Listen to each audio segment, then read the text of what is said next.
Olá, criativos do meu Brasil! Sejam muito bem-vindos ao Missão Criação.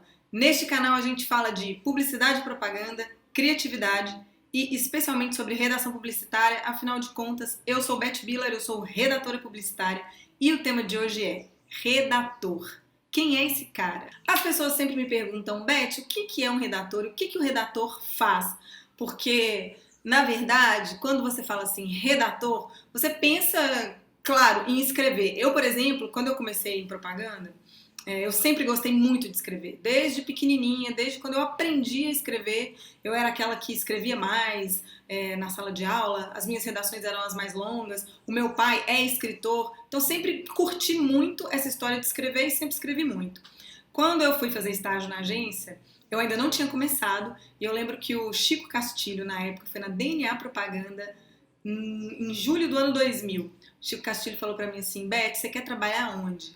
Eu falei, quero trabalhar na criação. E ele falou pra mim, tá, mas você quer ser diretora de arte ou redatora? Aí eu falei assim, posso te responder amanhã? Porque na verdade eu não tinha ideia do que ele estava falando. Eu tive um feeling na hora que eu queria ser redatora, porque eu gostava muito de escrever, mas eu não sabia o que aquilo significava. E aí eu liguei para uma amiga que já fazia estágio numa agência e perguntei para ela, falei, cara, me explica rapidinho o que faz um redator e o que faz um diretor de arte. Na época ela me explicou e eu tive certeza que eu queria ser redatora. Mas é uma coisa que as pessoas não sabem o que é. Então vamos lá. Quem que é o redator nessa parada toda? O departamento de criação de uma agência funciona basicamente da seguinte maneira. Tem um cara ou dois caras que são, pode ter mais de um, tá? Os diretores de criação. Abaixo dele tem as duplas de criação. As duplas de criação são as células que movimentam toda essa parte de criar. E elas são compostas por um redator e um diretor de arte. Eles trabalham juntos. São orientados por um diretor de criação.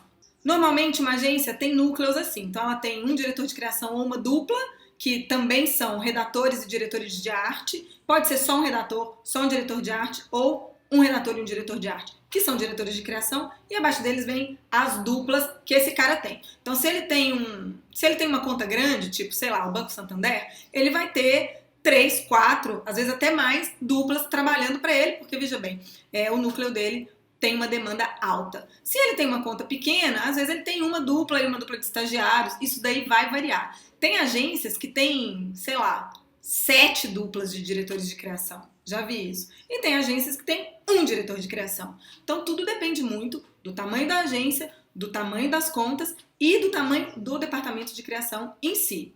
Beleza? Ok. Então tá. Então, quando você é o redator, você sempre vai ter o seu amiguinho, o seu parceiro, diretor de arte. Isso daqui, gente, é uma das coisas mais legais que eu acho de trabalhar na criação, porque você tem uma dupla e você passa tanto tempo com ele e você troca tanta informação com esse cara, ou com essa cara, né, também pode ser uma mulher, óbvio, que é uma relação, vira uma relação íntima, é quase um casamento. Vocês sentam juntos, vocês normalmente almoçam juntos, passam muito tempo juntos, e precisa ter uma química. Se não tem química, é muito difícil criar com dupla que não rola. Quando você e o seu dupla tem uma química forte, é como se a mágica acontecesse. A química ajuda a mágica a acontecer. Vocês vão ser mais criativos, vocês vão ter mais ideias, vocês vão trabalhar mais felizes. Então, é um relacionamento mesmo, de verdade. Assim, precisa ter essa química, essa coisa que funciona, porque aí deslancha. Tem pessoas que passam anos, às vezes carreiras, com o mesmo dupla. E tem pessoas que trocam de dupla muitas vezes, e isso não é segredo de sucesso, né? Pode ser bom tendo o mesmo dupla, pode ser bom trocando, e pode ser ruim também do mesmo jeito. Isso não quer dizer nada. Quer dizer apenas de uma afinidade. Pessoas que ficam com uma afinidade muito alta, elas tendem a trabalhar melhor. Apesar do diretor de arte ter esse nome de diretor e o redator ter apenas o nome de redator, essa dupla ninguém é chefe de ninguém. É uma dupla horizontal. Quando eu comecei em propaganda, a minha mãe achava muito estranho isso, porque ela falava assim, filha, mas se essa pessoa, era um homem na época, se ele é seu dupla, por que ele é diretor e você não? E era muito difícil eu explicar para ela que isso não passava de uma nomenclatura, né? É um diretor de arte, é o cara que dirige a arte. O redator é o cara que dirige o texto. Mas não só isso. Na verdade, nem o diretor de arte só dirige a arte, nem o redator só dirige o texto, digamos assim. As coisas são mais complexas do que isso. Quando uma dupla trabalha de uma maneira, digamos, ideal, existe uma etapa em que o redator e o diretor de arte se separam para realmente cada um usar a sua expertise naquilo, para desenvolver aquela ideia, aquela campanha. Mas antes disso, eles juntos têm uma função parecida, antes de cada um sentar na sua máquina e fazer exatamente o que a função de cada um determina que o cara faça. Então, como que funciona? Vou dar um exemplo. Por exemplo, você está lá na agência com seu dupla sentadinho do seu lado e chega um pedido de criação na sua mão que pode ser, vamos supor, precisamos fazer uma campanha do novo posicionamento do shopping mais bonito da cidade. Ah, legal. Então, aí o diretor de arte e o redator, a dupla de criação, eles vão sentar, eles vão ler esse briefing, que é o pedido. Se tudo correr bem, esse briefing vai estar muito completo, vai estar com muita informação, o que vai servir para gerar muitas perguntas. Aí começa uma fase de responder as perguntas. Então, normalmente, o redator e o diretor de arte saem juntos pela agência, procurando as pessoas responsáveis por aquele briefing e que sabem mais do que eles até então. Eles vão conversar com planejamento, vão conversar com atendimento, vão conversar com uma pessoa que já trabalhou com esse cliente, vão conversar com a mídia, vão conversar com todo mundo que tenha mais informações para completar aquele briefing, né? Beleza.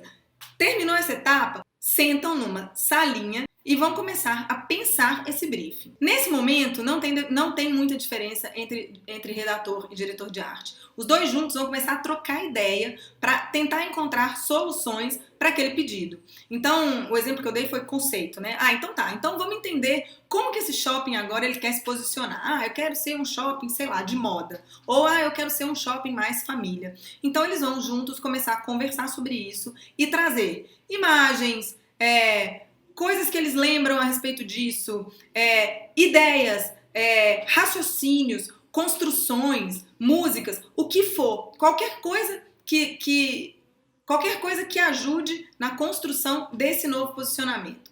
E aí juntos eles vão começando a falar coisas. E se a gente falasse assim, se a gente falasse desse jeito, e se a gente passasse tal ideia, né? Às vezes não tem uma forma ainda pronta, mas já tem uma ideia, então é um shopping de família, e se a gente passasse a ideia de segurança? Gente, tô dando exemplos assim mega aleatórios, tá? Então e se a gente falasse, por exemplo, de segurança, porque já que é família, então a gente vai ressaltar os atributos de segurança que esse shopping tem, e por que é legal você vir com a sua família aqui, e porque é um shopping que, além da segurança, vai atender a todas as demandas, enfim. Começa a levantar tudo o que pode ser interessante falar nesse universo, e juntos eles vão começar a ter ideias, porque a hora que você começa a nutrir o cérebro, a nutrir assim, a sua imaginação, né, com informações a respeito daquilo, é como se você ligasse uma maquininha, seu cérebro automaticamente vai começar a fazer conexões. E se você ainda não está muito acostumado a fazer isso, aos poucos você vai pegando, aos poucos o seu cérebro vai entendendo. Ok, sentamos na salinha, ok, estamos em dupla. Legal, tem essa canetinha aqui, vou começar a ter ideias sobre esses assuntos que eles estão me falando.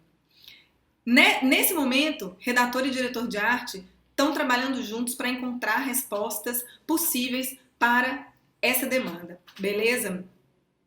Aí vamos supor que eles chegaram em 10 ideias super legais. Aí foram sentar com quem? Com o diretor de criação, que é o cara que vai pegar as ideias e é um cara que está de fora, que não estava ali naquele processo. Ele tem uma visão mais neutra, ele vai conseguir sentir se a dupla está conseguindo passar a mensagem que eles pretendiam, se não tem um jeito melhor de falar, se aquele é a melhor forma mesmo. E normalmente o diretor de criação é um cara que conhece mais o cliente. Por quê? Porque normalmente ele já está na agência há mais tempo, ele já foi em muita reunião com aquele cliente, e aí tem coisas que não dá para explicar, vira uma sinergia mesmo, assim, né? Como você começa a ter intuições sobre o cliente, você começa a conhecer o funcionamento do cliente. É que nem relacionamento também. Quando você tem um namorado de muitos anos, você já não sabe como que é? Você sabia? Não, disso ela não vai gostar. Não, se eu falar tal coisa, eu não sei porquê, mas não gosta. Se eu fizer tal coisa, aí ele fica bravo. É parecido com isso. O diretor de criação, as duplas também podem desenvolver isso. Mas o diretor de criação, ele tem isso mais desenvolvido, porque ele já participou de mais trabalhos, projetos, situações, momentos, reuniões, tudo isso com esse cliente. Então ele tem um outro olhar sobre isso e sobre o cliente que vai complementar tudo aquilo que a dupla fez. Então, beleza, levou lá as 10 ideias, vamos supor, para o diretor de criação. Assim, ó, a gente está pensando em falar desse jeito, falar tal coisa. A gente pensou aqui também de fazer uma ação de PR, não sei. Tudo vai depender muito do job, do que está sendo pedido. Mas aí o diretor de criação vai olhar e falar assim, ó, isso é legal, isso faz desse jeito, isso aqui não acho tão bacana, isso aqui é legal, ok, vamos desenvolver, porque afinal de contas está num papelzinho listado. Nesse momento, normalmente, o redator senta na sua máquina, o diretor de arte senta na máquina dele e cada um vai começar a desenvolver especificamente o que lhe diz respeito. Então o redator ele vai começar a escrever conceito, escrever títulos, se tiver filme ele vai começar a fazer roteiro, se tiver rádio ele vai começar a criar spots, se for jingle ele vai começar a escutar música, sonoridade, vai começar a tentar escrever alguma letra ou algum refrão ou alguma frase, se tiver manifesto ele vai começar a escrever manifesto, enfim, vai depender do pedido de novo, mas quem faz essa parte de escrita é o redator. Enquanto isso, o que o diretor de arte vai fazer? Normalmente, tá, gente? Isso aqui é muito geral. Não quer dizer que é só isso. Mas enquanto isso, o que o diretor de arte vai fazer? Ele vai procurar referências estéticas, ele vai dar uma olhada em fotógrafos, ele vai procurar cores, ele vai pensar, vai falar, nossa, sei lá, de repente é uma promoção, falar, nossa, tem um monte de coisa para falar nessa promoção, como que eu vou organizar essas informações? Aí, a hora que o redator tem um texto pronto, ele joga isso para o diretor de arte, e o diretor de arte vai tentar fazer isso que eu acabei de falar, que é encaixar todas essas informações numa peça visual. Aí as pessoas vão me perguntar assim, Beth, mas peraí, como que é esse negócio de redator on e redator off? Que é o redator online e o redator offline. Porque dependendo da peça, é uma peça digital ou não é uma peça digital? Cara, é o seguinte, antigamente essa divisão até fazia sentido. Por quê? Porque o mundo digital começou a rolar e os redatores, eles não tinham, assim, necessariamente uma familiaridade com desenvolver peças específicas para o digital e a gente era mais treinado a fazer anúncio de revista, comercial de televisão, rádio. Essas coisas eram consideradas offline, que são as coisas que não são online, óbvio, né? E aí começou a entrar uma galera na propaganda que era a galera online, que era a galera que entendia, por exemplo, como é que faz um arroba, como é que faz um banner, né? Que foram esses primeiros formatos de internet. E na real, o que eles faziam mais era desdobrar esses formatos. Então, quando essa separação começou, o redator on e o redator off, normalmente a campanha era criada pelo redator offline, que era o redator mais experiente, que ia conceituar, ia fazer tudo isso, e lá na frente, quando tivesse tudo mais ou menos pronto, já tinha uma cara e tal, mandava pro digital desmembrar. Isso acontecia muito também com agências até.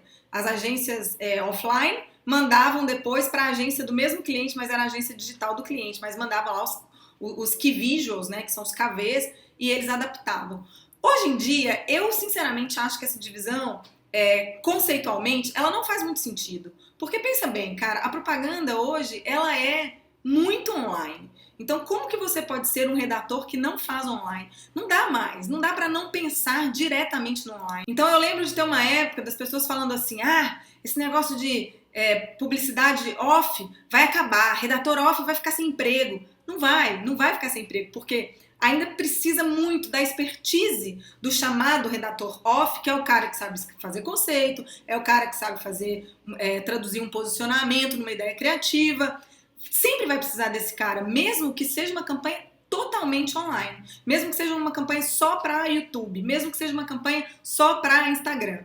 Precisa dessa pessoa porque precisa da inteligência, né? Precisa da inteligência do redator. Então hoje eu não gosto mais de dividir redator on e redator off. Aí eu brinco com o pessoal que assim, gente, não, precisamos de um redator onofre. Precisamos de uma criação onofre. É brincadeira, tá? É só para lembrar que o cara tem que ser on e off, não tem essa. Assim, a gente não pode definir mais o criativo pela plataforma onde a criação dele vai ser apresentada, mas pela maneira de contar essa história. O criativo hoje, ele é muito mais um storyteller, ele é muito mais uma pessoa que pega o conceito de uma empresa, a história de uma marca, como uma marca quer se apresentar para o mundo e transforma isso em propaganda, transforma isso em advertising, né? Então, assim, ele não é off porque ele faz revista e ele é on porque ele faz banner no wall. Não dá para ser assim mais, as coisas se embaralharam, né? A gente precisa, o que o mercado precisa?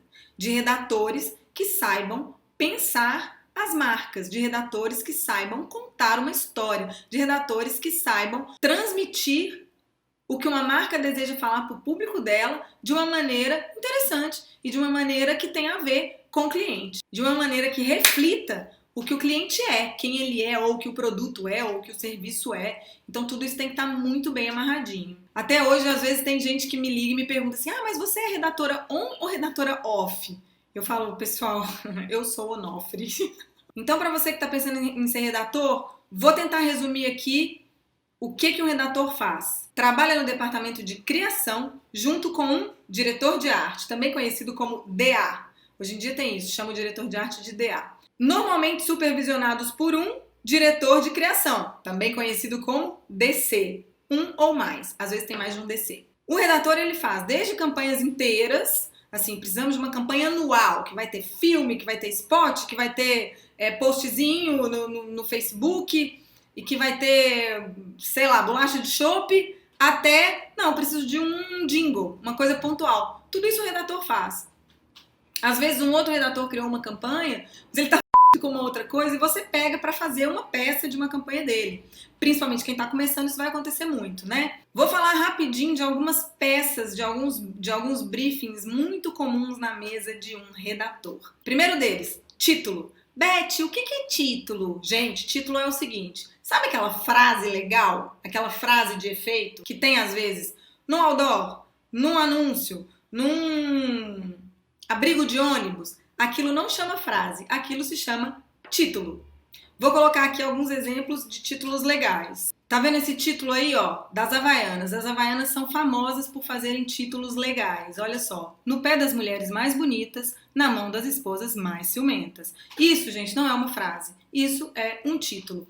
Então, quando você tem, assim, essa frase que tem uma ideia, ou ela é legal, ou ela é engraçadinha, ou ela simplesmente te dá uma informação de uma maneira charmosa, isso é chamado de título, tá? Muito comum os redatores precisarem fazer títulos. Por exemplo, essa semana eu estava lá na agência e chegou para mim um job de título, que era um título para uma campanha de mães, Dia das Mães. Dia das Mães precisava de um título, já tinha uma imagem que o cliente já tinha escolhido, que era uma mãe com uma criança, e vamos só colocar um título aqui legal e essa vai ser a nossa campanha. Então eu sentei com o meu computador e comecei a fazer títulos. Existem muitas maneiras de se fazer títulos, existem muitas formas de se escrever um título. Dizem por aí que os redatores da nova geração não sabem fazer títulos. É um pouco de verdade, mas isso pode mudar, né? Porque, na verdade, título é prática, né, gente? E muito referência também. Você começa a ler como que as pessoas escrevem os títulos, você começa a pegar o jeitinho. Como eu disse, tem várias maneiras de escrever. Aí você começa... Eu fiz isso. Você começa a separar maneiras. Falar, eu posso fazer isso, eu posso fazer assim. Por exemplo, eu posso fazer em 2 tempos, eu posso fazer como se fosse uma pessoa falando, eu posso fazer... enfim, tem 1000 maneiras. Fazer títulos legais é uma das coisas mais prazerosas da propaganda. É muito gostoso, é engraçado, a gente dá risada sozinho e é um exercício incrível para aprender a sintetizar. Normalmente, quando você tem uma ideia complexa, você escreve, como que eu faço, né? Eu escrevo ela inteira, assim, sei lá, vamos pegar isso aqui, no pé das mulheres mais bonitas, na mão das esposas mais ciumentas. Cara, chinelo serve para quê? Serve para bater no marido. Gente, essa propaganda é antiga, talvez ela seja um pouco, como é que fala? Machista. Por favor, aqui estamos apenas usando como exemplo para aprender. Esquece o tema, tá? Isso já foi, já passou, não estamos defendendo nada aqui. Mas vamos lá. No pé das mulheres mais bonitas, na mão das esposas mais ciumentas. Então, vamos fazer engenharia reversa, né? Como que é isso? O cara deve ter pensado assim, pra que serve um chinelo, né? Além de pôr no pé e porque é lindo, né? Porque a Havaiana são chinelos bonitos, a ideia é falar que é bonito, que são coloridos, são legais, são fashion, são divertidos, mas pra que mais? Serve pra dar na bunda de de marido. Marido safado, a gente vai lá e bate com Havaianas. Então, então já sei. Então, legal. Então, se é na mão, né? Tá na mão. Mas também ela fica no pé. Como é que eu posso fazer isso? No pé. Tá no pé de quem? Tá no pé das mulheres. Mas tá na mão também das mulheres. Em momentos diferentes. Quando ela tá no pé para enfeitar. Então, ela tá no pé das mulheres mais bonitas. Quando ela tá na mão porque o cara fez alguma coisa, mas também porque essa mulher ficou com ciúme. Então, ela é o quê? Ela é ciumenta. Poderia ser, por exemplo, no pé das mulheres mais bonitas, na mão das esposas mais bravas. Sei lá, um exemplo. Então, é esse tipo de conexão que você vai fazendo para criar um título, e aí você começa a escrever várias formas, até você chegar na forma mais sequinha, perfeita, que transmite diretamente. Aqui o contraste, por exemplo, entre mulher e esposa, que na verdade as duas são mulheres, né? Mas numa você está falando de uma maneira geral e na outra você está falando assim, mas no caso de ser esposa, esse chinelo vai para a mão. Então, que poderia ser até uma outra formação, né? Pensa bem, poderia falar assim, no pé das mulheres mais bonitas, mas se você é esposa, também pode usar na mão para dar no seu marido. Sei lá, poderia ser uma outra construção. Fazer um bom título é a arte de conectar ideias e de transmitir todo um raciocínio de uma maneira rápida, divertida e que as pessoas entendam. Tem uma certa inteligência, sabe? Você fala assim, nossa, verdade, interessante isso daí. Porque a pessoa fala de uma forma tão concisa que a ideia vai inteirinha, assim. Ela chega no seu ouvido e você já fala... Como se mudasse a sua compreensão de uma coisa. Fala assim, olha, nunca tinha reparado. Os títulos legais, eles fazem isso. Depois dos títulos, o que mais que a gente tem? Conceito. Conceito também cai bastante. Precisamos criar um novo conceito para tal marca. E aí você vai sentar e escrever conceito. Primeiro, você vai entender o que esse novo conceito deve falar. E aí o conceito é um exercício ainda mais, vamos dizer... desafiador do que o título, porque o conceito ele precisa ser mais enxuto. O conceito ele precisa passar uma ideia, normalmente uma ideia ampla, porque você vai passar uma ideia que normalmente vai servir de guarda-chuva ou para uma marca ou para um serviço. Então ela tem que passar uma ideia ampla e quanto mais rapidinho assim o conceito for, melhor, por várias razões. É mais rápido de ler, é mais fácil de decorar, é mais fácil de você colocar nas peças publicitárias. Então, se você precisar falar uma outra coisa de uma marca e depois assinar com o conceito, se o conceito for muito longo, às vezes ele é maior do que a coisa que você precisava falar. E, gente, nesse tempo de digital, tudo tem que ser muito rápido. Então, os conceitos pequenos, por exemplo, aquele conceito da Apple, Think Different, é curtinho, são 2 palavras. É quase que instantâneo, assim. E olha o tanto de coisa que ele fala com 2 palavras, sacou? Então, conceito também é função de redator. Tem muito diretor de arte que às vezes ajuda pra caramba a conceituar. Porque vem com uma ideia, ou vem com cara, se a gente falasse tal coisa... Mas normalmente quem faz o joguinho das palavras, quem encontra as palavras certas, é o redator. Texto. Tudo que tem texto é o redator que faz. Precisamos fazer um folheto explicativo da prefeitura falando que o mosquito dá dengue... Redator. Aí vem um negócio desse tamanho, cheio de folha de informação para você transformar em 3 parágrafos. Sacou? É isso. Aí você vai ler um monte de coisa. Normalmente alguém, um bom atendimento, um bom planejamento vai te indicar, olha, o mais importante aqui é a gente falar tal, tal, tal e tal coisa. Mas é sempre bom ter mais informação do que o que você precisa falar. Porque isso vai ajudar você a enxergar o cenário. E isso te ajuda a escrever mais livre. Porque se você recebe um parágrafo para de um parágrafo transformar em 3, aí você vai fazer o quê? Você vai encher linguiça. E quando um publicitário enche linguiça, as pessoas percebem. Qualquer um, quando a gente tá enchendo linguiça, as pessoas percebem, né? Até no papo, assim, quando a pessoa não tem muito o que dizer e ela fica lá, de papo furado, todo mundo percebe. Então, mesmo que você for escrever 3 parágrafos, é legal você ler mais do que isso antes de começar. Então você vai ler sobre aquele assunto, o que é a dengue, o que é o mosquito, o que acontece, porque aí você pode pincelar, você pode pintar o seu texto com outras informações ou com coisas que têm a ver com o contexto. Isso vai te ajudar a criar frases, estruturas de texto, títulos, de uma maneira mais criativa e mais consistente. Nomes também costuma ser função de redator. Nome de quê? Nome de filho? Não. A não ser que o diretor de criação esteja esperando o filho e ele peça pra você fazer isso, mas não. Tô brincando. Nome. Nome de quê? Nome de serviço. O Banco Itaú está com um novo serviço para aposentados que ele pode retirar. Blá, blá. Precisamos de um nome. Você vai lá e vai fazer uma lista de nomes. Como que faz normalmente lista de nomes? Você pega tudo que tem a ver com aquilo, vai fazendo palavrinhas, palavrinhas, palavrinhas, dá uma olhada em nomes que já existem e começa a criar um nome. Normalmente, quando é um nome de um portfólio de produtos, é legal você ver se já tem uma tendência, se já tem um jeitinho que esses nomes são criados, se já tem uma ideia que permeia tudo isso, porque aí você encaixa ali dentro. Às vezes, acontece de você ter que criar nome para um portfólio de produtos. Aí você pode criar uma lógica que conecte todos esses nomes, né? Então, sei lá, pode ser, então eu vou usar cores, sei lá, tô falando de um produto que, não sei, eu vou usar cores, então, ou eu vou usar sentimentos, ou eu vou usar nomes de pássaros, sei lá, tô dando exemplos muito aleatórios aqui, mas são maneiras de criar raciocínios para o que a gente chama de naming, né? Que é criar nomes, assim.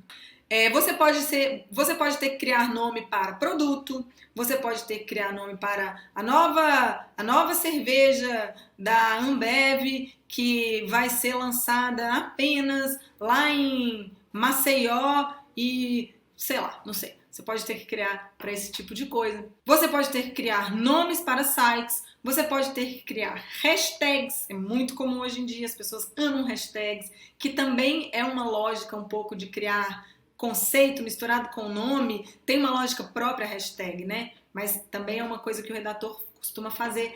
A hashtag, normalmente, ela deriva de uma campanha. Depois que você cria o conceito, a campanha, o que você precisa falar, normalmente a hashtag brota. Acontece muito isso. Assim, cara, e quando a campanha tá muito redondinha, a hashtag já vem pronta. Ela já tá ali, já brotou, não tem outra, é aquela. Mas às vezes você tem que criar, às vezes tem que parar e pensar uma hashtag que às vezes ela vira o próprio conceito da campanha. Existem campanhas inteiras feitas baseadas em uma hashtag, que pode ser um convite, que pode ser a expressão de uma ideologia, que pode ser uma mudança de paradigma, que pode ser um protesto. O que mais que um redator cria? Spot para rádio, redator que faz. Jingle, redator que faz. Já falei de jingle aqui, não vou falar de novo. Posts generalizados, gente. Sim, um redator cria posts. Às vezes tem lá, você precisa criar um post para o LinkedIn, um post para o Facebook, um post para uma outra rede social e falando a mesma coisa. Sei lá, o seu cliente ganhou um prêmio. A universidade tal ganhou o prêmio de universidade mais brilhante da América Latina. Aí você tem que contar, o cliente fala, olha, quero contar para as pessoas que eu sou a universidade mais brilhante da América Latina. Então eu quero um post no LinkedIn falando isso, eu quero um post no Facebook falando isso. E aí vai o redator escrever posts. E aí tem toda a lógica do post. Como que escreve post? Com uma linguagem mais próxima, como se estivesse falando com um amigo, mas espera aí, esse cliente é assim que ele fala? Para quem que esse cliente está falando? Se é um banco, ele tem a mesma linguagem de post que uma universidade brilhante? Será que tem a mesma linguagem de post de uma empresa de picolé? Aí tudo isso é função do redator descobrir e traduzir via texto. Ou seja, um redator precisa saber diferenciar vozes, precisa saber escrever em vozes diferentes para conseguir adequar para cada cliente. Imagina a diferença que é você fazer uma campanha, por exemplo, de Itaú Personalité, que vai falar com certo perfil de pessoas, e fazer uma campanha, por exemplo, de Skol Carnaval. Né? É completamente diferente. São pessoas diferentes que podem até ser as mesmas, mas em momentos diferentes que no contato com a sua mensagem estão buscando coisas diferentes. Então muda tudo. O que mais? Convite. Convite. Redator escreve convite. E nem sempre é fácil. Às vezes a pessoa faz aí um convitinho, gente. Às vezes escrever um convite pode ser tão difícil para você escrever um convite legal. Escrever Beth Billa convida você para o próximo... Beth Billa convida você para o próximo episódio do Missão Criação. Ok, isso é um convite. Mas vai escrever um convite interessante. E quando o cliente bota um convite dentro da agência, não é isso que ele está esperando, né? Ele está esperando uma outra forma de convite. E aí, claro que não é só o que o redator vai escrever, é tudo que o convite vai falar, através do quê? Do formato, às vezes até do tipo de papel, da cor, às vezes até se é papel, não é papel, é uma caixa, é um brinco que eu vou mandar para a pessoa, vai por WhatsApp, ou será que eu vou mandar um perfume com uma flor amarrada e aí, enfim, não sei, mas tudo isso é linguagem e faz parte do job description de um redator. O que mais? Tem peças mais complexas aí na lista das coisas que caem na mesa de um redator. Por exemplo, você pode ter que escrever um brand book. O que é um brand book, Elizabeth? Brand book é um livro gigante para uma marca. Normalmente, o redator que pega isso, ele vai lá embaixo, fuma um cigarro se ele fuma, ou toma um café, ou dá uma respirada, porque ele vai ter que arregaçar as mangas e fazer o que a gente chama de textão.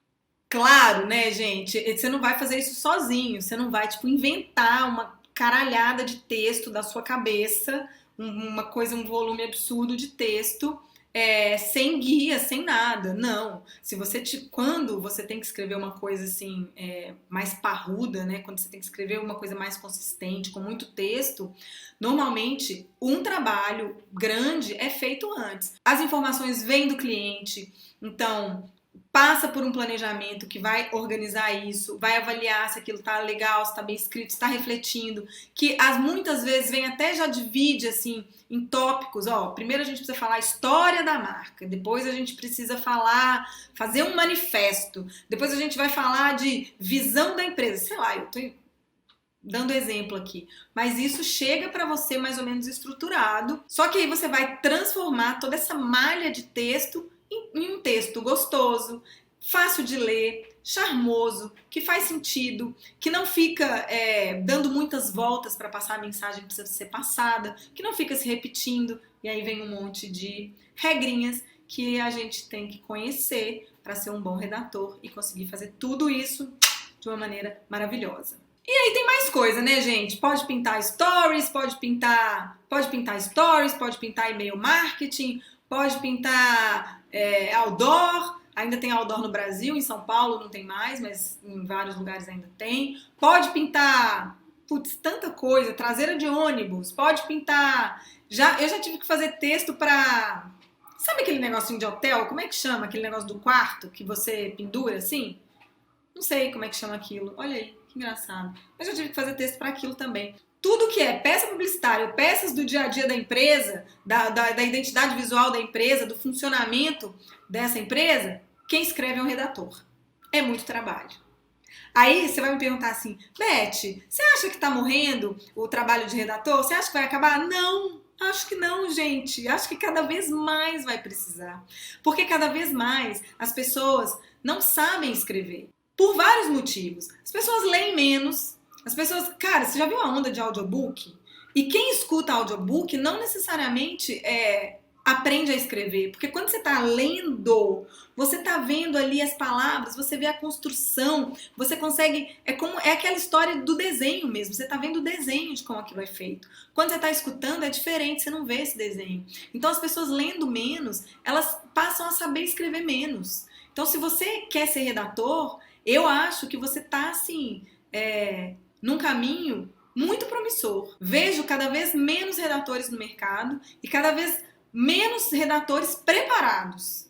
Então, vai ter espaço. A propaganda vai morrer? Não, a propaganda não vai morrer. A propaganda talvez esteja se reinventando.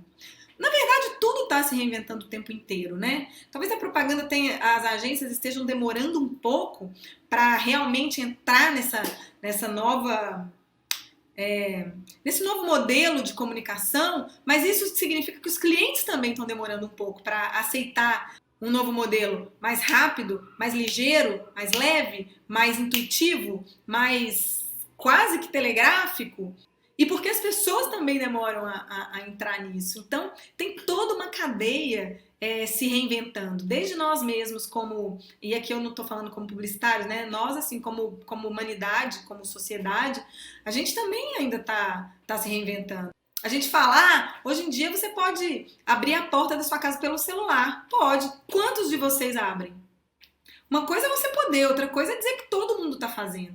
Então, na verdade, a publicidade, a propaganda, ela vai refletindo também isso. Minha opinião é que cada vez mais a gente vai precisar de bons redatores, porque cada vez mais a publicidade mundial, a propaganda mundial vai precisar de bons redatores. Eu sou suspeita para falar, claro, eu sou redatora, mas é um trabalho muito legal.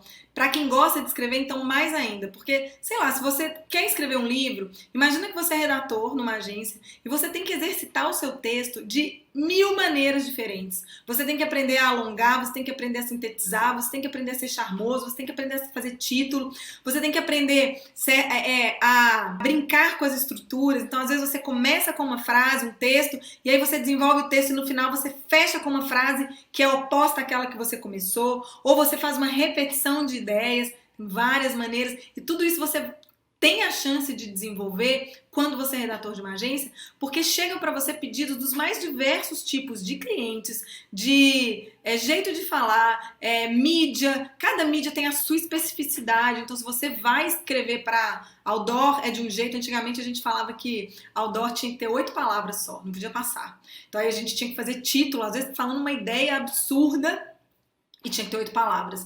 Aí às vezes tinha um D no meio, né? De mulher para mulher. Não, não. Esse dia ele conta como palavra ou não conta? Conta. Se tem um dia, agora você só tem direito a mais 7. Mas enfim, as coisas vão mudando, né? Então, se você gosta de escrever e quer ser um escritor, você pode ser um redator e uma coisa vai alimentar a outra. O redator é um cara que tem as palavras como material de trabalho. E ele tem que saber fazer muita coisa diferente com elas, de todos os tipos. Então é um exercício intenso, maravilhoso para quem curte escrever. É isso aí. Te vejo no próximo vídeo aqui nesse canal Missão Criação.